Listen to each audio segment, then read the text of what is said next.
da Vida, nosso devocional.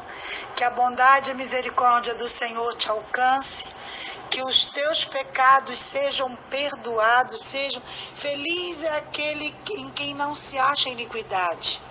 Então, bem-aventurado, feliz é você que tem seus pecados perdoados, amém? E pecados perdoados, queridos, são todos, não há pecado sem perdão. Na verdade, o pecado que é sem perdão é o pecado que não é confessado. Confessou, deixou, alcança a misericórdia.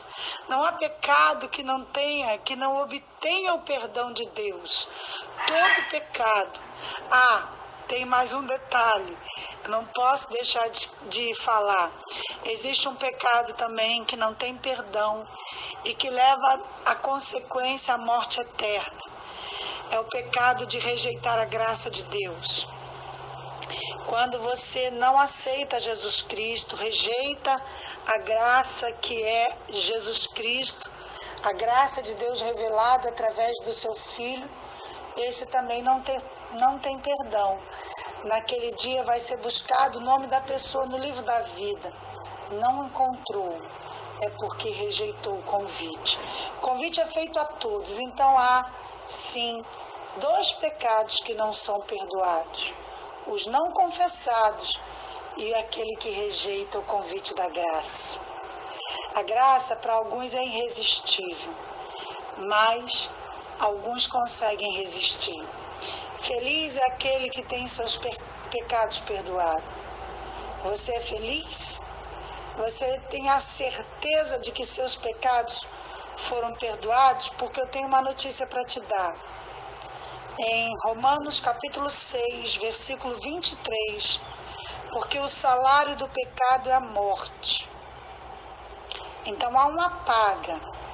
O pecado você não pode livremente cometer, fazer, executar e achar que não vai ter punição. O pecado por si só ele traz uma paga junto com ele, é uma consequência. Toda ação exige uma reação, não é verdade? O pecado exige punição e o salário dele é a morte. Mas a boa notícia é que o dom gratuito de Deus é a vida eterna, por intermédio de Jesus Cristo, nosso Senhor. Então, se você é livre, foi porque Jesus te libertou. O pecado já não tem mais domínio sobre você. E agora você pode sim, você tem poder de escolher. Você tem força, poder, autoridade. Você tem direito à escolha. Já não é mais marionete na mão do diabo. Porque quando você reconhece Jesus Cristo, a graça de Deus, o dom gratuito de Deus, é a vida eterna. Esse dom, essa graça de Deus, quando você reconhece, você imediatamente é lavado no sangue de Jesus e perdoado estão todos os seus pecados. E agora não há mais separação entre você e Deus. E Paulo, ele ensina e enfatiza os seus ensinos, que há 2 resultados que não pode ser, são inequívocos, não tem como fazer confusão com esses resultados da vida cristã, com esse desfecho, com essa maneira de viver e de pensar de um novo convertido, da nossa maravilhosa união com Cristo. Quando nós estamos com Jesus, há 2 resultados dessa união que são inequívocos. Amém? A remoção completa das nossas culpas pela morte sacrificial de Jesus. Então, isso é inequívoco, não pode haver confusão a respeito disso. Uniu-se a Jesus, reconheceu, aceitou o convite da graça, removidos foram todos os seus pecados. Ponto final. E a eficácia da ressurreição do Senhor Jesus Cristo. E essa ressurreição originou uma nova vida de santidade em nós, que envolve todo o nosso ser, a nossa alma, a nossa consciência, até o nosso físico. O cristão sincero, é transformado no seu caráter a imagem de Cristo, que é a Imagno Dei. Os principais indícios desse novo nascimento são justamente a vontade imensa de adorar a Deus, aleluia, a comunhão com os irmãos. Não existe comunhão com Cristo sem comunhão com a igreja, os irmãos, a fome pela palavra, a disposição para evangelizar o mundo, porque você entende que esse amor não cabe dentro de você e você precisa arrancar pessoas das trevas, assim como das trevas você foi arrancado e você tem uma vontade imensa de evangelizar o mundo.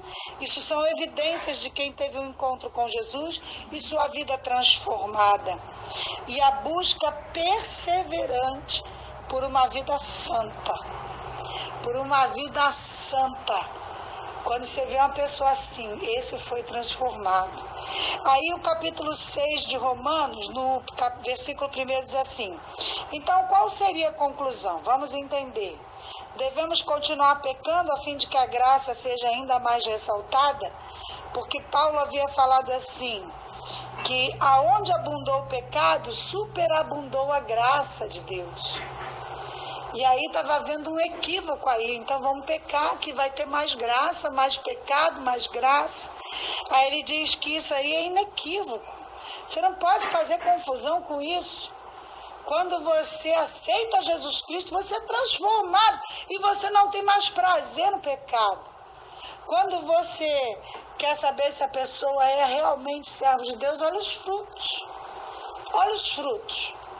Não olha o que ela diz, olha o que ela faz. Porque o que ela faz, se não condiz com isso que eu acabei de citar, essa pessoa não nasceu de novo. De forma alguma. Nós que morremos para o pecado, como seria possível desejar viver sobre o seu jugo de novo? Ou ignoreis que todos nós que fomos batizados em Cristo, fomos igualmente batizados em sua morte. Morremos por pecado e vivemos agora para Cristo, querido. Porquanto fomos sepultados com eles na sua morte, por meio do batismo, com o propósito de, assim como Cristo foi ressuscitado dentre os mortos, mediante a glória do Pai, também nós vivamos uma nova vida. Se desse modo fomos unidos a Ele na sua semelhança de sua morte, com toda certeza o seremos também na semelhança de sua ressurreição. Aleluia! Aí verso 7. Porquanto todo aquele que morreu já foi justificado do seu pecado. E mais, se morremos com Cristo, cremos também que com Ele viveremos. Pois sabemos que, havendo sendo assim ressuscitado dos mortos, Cristo não pode morrer novamente, ou seja, a morte não tem mais qualquer poder sobre ele. O salário do pecado é a morte. Pecado não tem mais domínio sobre você. Fomos libertos do pecado. Não tem mais como pecado dominar a vida do nascido de novo, daquele que ressurgiu com Cristo. Querido, não tem como. Ou ele nunca conheceu Jesus, ou ele está enganando a si mesmo. Porque pelos frutos conhecereis a árvore.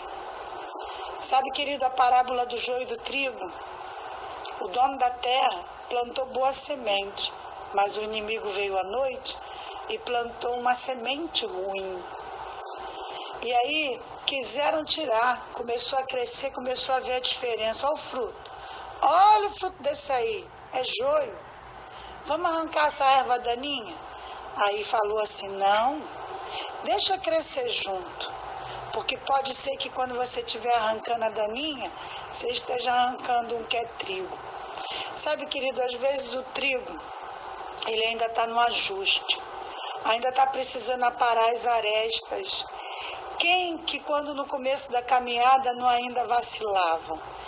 E é certo, querido, que a gente ainda dá uns vacilos, ainda erra. De vez em quando em vez, cometemos alguns lapsos. Mas o Senhor, Ele sempre está disponível a nos perdoar, sempre disposto a nos perdoar.